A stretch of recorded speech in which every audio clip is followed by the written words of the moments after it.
USD stablecoin is always going to retain value at 1-to-1 with the dollar. Luna is the cryptocurrency that helps to stabilize that stablecoin.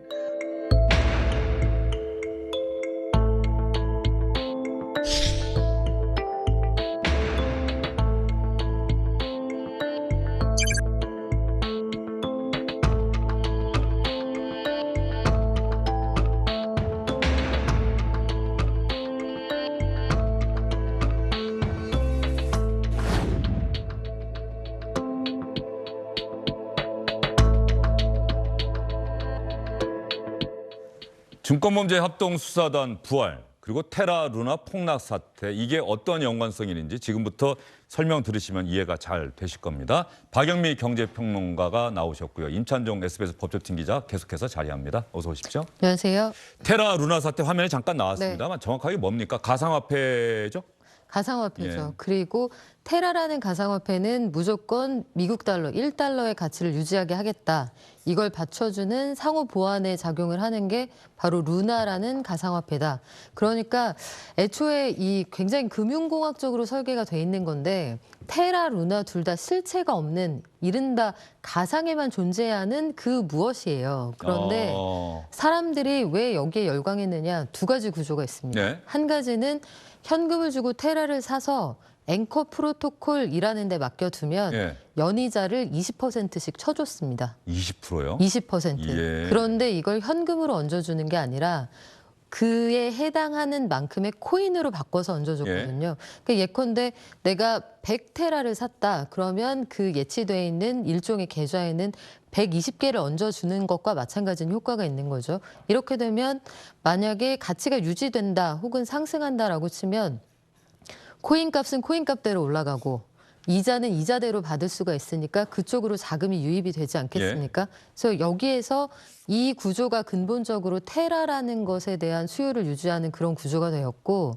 다른 한편으로 보면 테라라는 게 1달러의 가치를 유지하겠다. 그걸 위해서 루나라는 게 뒤에서 받쳐준다라고 했는데 만약에 테라에 대한 수요가 줄어든다. 네. 이게 1달러를 유지한다고 했는데 0.9달러로 줄어든다라고 하면 루나라고 하는 코인을 발행을 해서 그 돈을 가지고 테라를 사들입니다. 그러면 그렇게 해서 사들이면 수요가 늘어날 테니 테라 값은 다시 올라갈 테고요. 그래서 루나라는 걸 가지고 시장의 수요를 조절을 해서 1달러를 언제든지 유지하게 하겠다. 또 마지막으로는 환차익도 얻을 수가 있다. 이렇게 설명을 했는데 테라 값이 0.9달러인데 만약에 루나, 테라, 1달러가 이게 동일한 가치잖아요. 그러면 0.9달러면 이 0.9의 테라를 사서 루나로 바꾼다. 그럼 그냥 환전하는 것만으로도 0.1만큼의 수익이 생기지 않겠습니까? 그렇죠. 그러면 세 군데에서 여기에 투자할 유인이 생기는 거죠.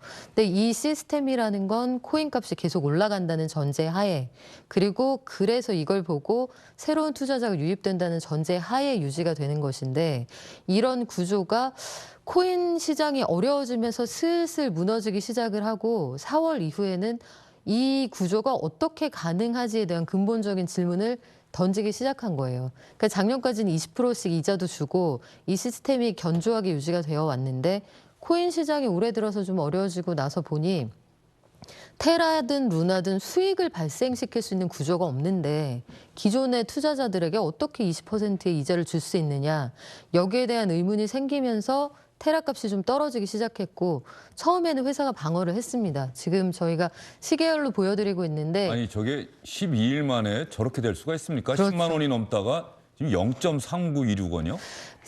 그 5일부터 10일 사이에 요 사이의 가격 변화들을 좀 보시면 5만 원짜리 두 장이 동전 한 잎이 되는데 걸린 시간이 불과 한 일주일 상간이거든요. 그러니까요.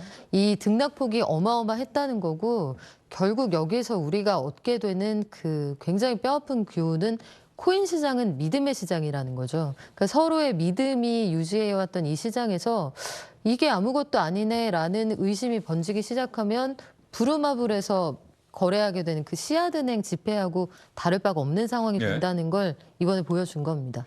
자, 그러면 일단 왜 폭락을 한 겁니까? 저 20%의 이자를 지급한다라고 하는 그 내용, 저게 얼핏 보니까 약간 그 루나로 뒷받침한다라고 하는 그 내용이 약간 다단계 같다는 그런 느낌도 많은 분들이 좀 가지실 것 같은데 말이죠. 그 부분에 대한 문제를 예. 제기하는 투자자들도 있고요. 그래서 이 부분을 그 합수단에다 고발을 하겠다, 고발 고소를 하겠다는 움직임이 그래서 있는 건데 머지포인트 사태랑 비슷한 거예요. 그러니까 과거에 우리가 이야기했던 현재 투자자들의 수익을 보장하기 위해서는 신규 투자자가 들어와서 여기에다가 현금을 태워줘야 유지되는 이 시스템이 다만 이제 그 의도성을 가르는 게 쉽지는 않을 겁니다. 애초에 이렇게 해서 소위 먹튀를 하려고 디자인을 한 시스템이었다면 일각에서 이야기하는 폰지 사기와 비슷하다라고 주장을 할 수 있겠습니다만 폰지 사기는 또 어떤?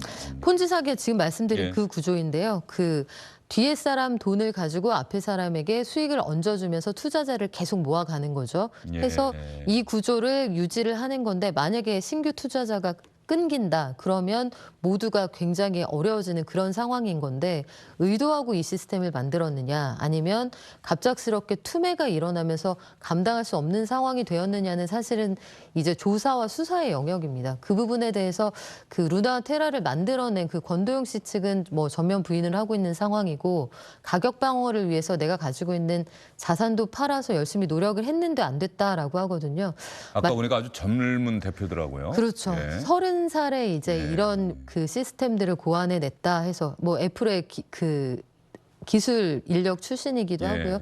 세계적으로 그 유명한 빅테크 출신이다. 이게 여러 가지가 중첩이 돼서 신뢰도를 좀 올렸던 건데 결국은 이 시장에서 믿음이 깨졌을 때 어디까지 갈 수 있느냐. 그리고 이 상황이 기존의 금융 시스템의 소위 다단계 폰지 사기랑 비슷한 거냐 아니냐. 이걸 가르는 게 전례가 없습니다. 전례도 없고 근거 법령도 아직까지 없는 상황이어서 예. 어떤 방식으로 접근해야 될지 아마 그 수사 당국이나 금융 당국도 굉장히 난감한 상황이 아닐까 싶습니다. 네, 테라 루나를 만든 창업자는 전혀 그럴 일이 없다. 이건 사기가 아니다라고 주장을 하고 있는데 아까 이더리움 창시자는 이건 다단계 금융 사기다. 20% 수익률을 제공한다는 거는 정태영 현대카드 부회장은 세계에서 가장 뛰어난 투자 펀드도 예치이자 20%를 약속할 수 없다. 어쨌든 이번 테라 루나 폭락 사태로 많은 분들이 피해를 입었습니다. 저도 기사를 보거나 SNS에 올라온 글을 보면은 뭐 전셋값 빼서 여기다 투자를 했다가 지금 거의 휴지 조각이 됐습니다. 절반도 못 건졌습니다. 이런 가슴 아픈 사연들이 많은데 말이죠.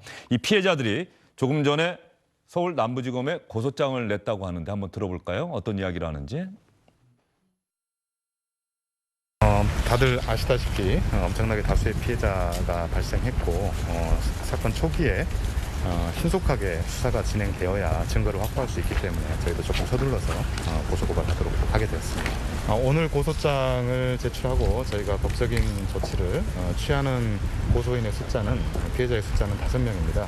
근데 지금 문의가 오고 저희한테 지금 오고 있는 숫자는 굉장히 많습니다. 근데 저희가 그냥 무턱대고 할 수 없고 정상적인 선임 절차가 필요하기 때문에 거기에 시간이 조금 필요합니다. 자, 피해자들이 서울 남부지검에 고소장, 고발장을 제출했다. 임찬종 기자. 네. 그러면 부활한 증권범죄합동수사단이 서울 남부지검에 설치가 돼 있잖아요. 네. 그 합동범죄수사단의 1호 수사가 바로 이 테라 루나 사건이 되는 겁니까? 네, 아마 지금 그렇게 될 거로 지금 보이고요. 어제 법조팀에서 실제로 단독으로 보도한 저희가 보도한 건 아닌데 어제 예. SBS에서 보도를 예. 했는데 이 법무부와도 대검찰 수뇌부에서 이거 증권범죄합수단의 1호 사건을 왜냐하면 지금 가장 시급한 사건이 이거라고 또 이제 서민 다중의 피해가 가장 많이 발생한 사건이 이것이라고 보기 때문에 이걸 하기로 했고 아마 오늘 고소 고발장이 들어왔으니까 아마 조만간에 굉장히 신속하게 강제 수사에 착수하지 않을까 이렇게 전망이 되고 있습니다. 법조팀이 아니라 우리 시민사회부 예, 사건팀에서 예. 남부지검을 맞습니다. 담당하는 예. 손용환 기자가 참 남부지검 담당 기자군요. 예. 그러면 이게 1호 수사가 된다라고 하는 거는 어쨌든 한동훈 법무부 장관 체제의 검찰이 이 테라 루나 사건에 대해서 얼마나 빠른 시간 안에 명확하게 피해가 사기냐 아니냐 범죄 혐의가 있느냐 없냐를 밝혀내는 게 상당히 중요하겠습니다. 네, 그렇습니다. 물론 뭐 이게 피해자가 분명히 존재하는 사건이지만 이게 아까 평론가님께서 말씀하신 것처럼 이게 굉장히 지금까지 있어왔던 유형의 사건이 아니거든요. 그럼 이거는 결과적으로 수사하는 과정에서 새로운 법리 또 새로운 여러 가지 이론을 적용할 수밖에 없는 사건이고 그래서 이 사건을 신속하게 얼마나 진실을 규명할 수 있고 또 그에 상응하는 처벌을 법정에서 받아낼 수 있는지가 결국에는 검찰의 능력을 판단할 수 있는 기준이 될 겁니다. 자, 요즘 말이죠. 이른바 재테크에 관심 네. 있는 분들은 아마 뭐 부동산은 기본이겠고요. 또 하나가 이제 새롭게 등장한 게 가상화폐 투자 아니겠습니까? 그런데 가상화폐 이렇게 20% 수익률을 보장한다던 담보한다던 테라루나도 폭락을 하고 가상화폐가 참 많았는데 이미 없어진 것도 엄청 많다면서요? 네, 수백 종이 뭐 생겼다 사라지기가 굉장히 쉬운 구조인 것이 상장을 하는 과정이 기존의 증권하고는 완전히 다르기 때문인데요. 뭐 결론부터 말씀드리면 어떤 코인을 상장하거나 상장 폐지하는 그 모든 기준이 그냥 거래소 자체 규정에 달려 있습니다. 근거 법령도 없고요. 증권 시장처럼 뭐 1심, 2심 이렇게 나눠서 좀 완충을 하는 장치도 존재하지 않고 공시를 한다 이런 시스템도 존재하지 않기 때문에 앞서 말씀하신 것처럼 루나테라가 몇십조 원의 가치를 갖고 있다고 하더니 어떻게 하루아침에 휴지 조각이 되었느냐 물어보셨는데 대량 매도가 나왔을 때 이걸 투자자들이 바로 알 수 있는 시스템이 존재하지 않는 상황이고요. 그래서 테라 가치를 유지하기 위해서 루나가 무한 발행이 된다라고 하면 루나라는 것의 가치가 떨어지니까 이게 가치가 떨어지면 테라도 위험한 거 아니야. 여기서부터 이제 소위 뱅크런에 해당하는 투매가 시작이 되는 건데 이걸 받쳐줄 수 있는 시스템이 현재로서는 전무한 상황입니다. 그래서 지금 법을 제정하겠다 이런 움직임이 뒤늦게 있는 상황인데 이게 논의가 활발하게 될 거냐, 실질적인 그 효율성이 있을 거냐 이건 좀 지켜봐야 됩니다. 투자자 보호를 강조하다 보면 오히려 투자자를 보호하지 못하는 그런 결과로 이어질 수가 있겠네요. 이거 금융당국에서 좀 명확하게 얘기를 해줘야겠네요. 그렇죠. 투자자는 어쨌든 본인이 상당 부분 책임을 져야 한다라고 또 얘기하기가 어려운 것도 또 금융당국의 고민일 것 같고. 네, 이게 굉장히 다양한 사람들의 예. 책임 그리고 본인들이 그 자각해야 되는 부분들이 있는데 이 사건이 뭐냐를 규정하는 것부터 아마 시작이 돼야 될 거예요. 피해자이냐 투자에 실패한 사람이냐 이게 아마 법적으로 책임을 다투는데 쟁점이 될 것이고 금융당국이나 여기서 거래소들의 책임은 얼만큼 있는 거냐 여기에 대한 얘기도 분명히 나올 수 있고요. 투자자 본인의 책임을 어디까지 봐야 하느냐 애초에 어떤 시장인지 알고 들어간 것 아니냐 굉장히 그 디테일하게 다룰 수 있는 쟁점들이 많은 상황이고 결국 코인이라는 건 최종 대부자가 존재하지 않는 시장입니다. 중앙은행이나 국가가 보증하지 않는다는 걸 알고 존재하는 시장이라는 걸 다시 한번 경각할 필요도 있습니다. 알겠습니다. 서울 남부지검의 수사 결과도 지켜봐야 될 것 같습니다. 두 분 오늘 수고 많으셨어요. 주영진의 뉴스브리핑 잠시 후에 다시 돌아오겠습니다.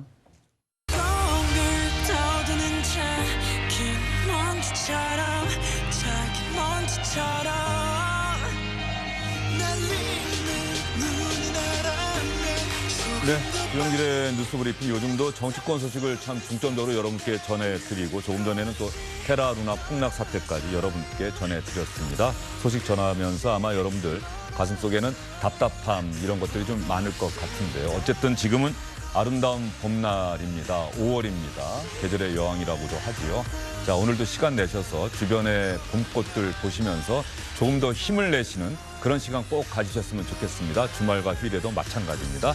주영진의 뉴스브리핑은 아까 말씀드린 대로 내일은 방송되지 않습니다. 방송기자 클럽 서울시장 후보 초청 토론회가 내일 이 시각에 방송됩니다. 주영진의 뉴스브리핑은 다음 주 월요일에 다시 찾아뵙도록 하겠습니다. 시청해주신 여러분 고맙습니다.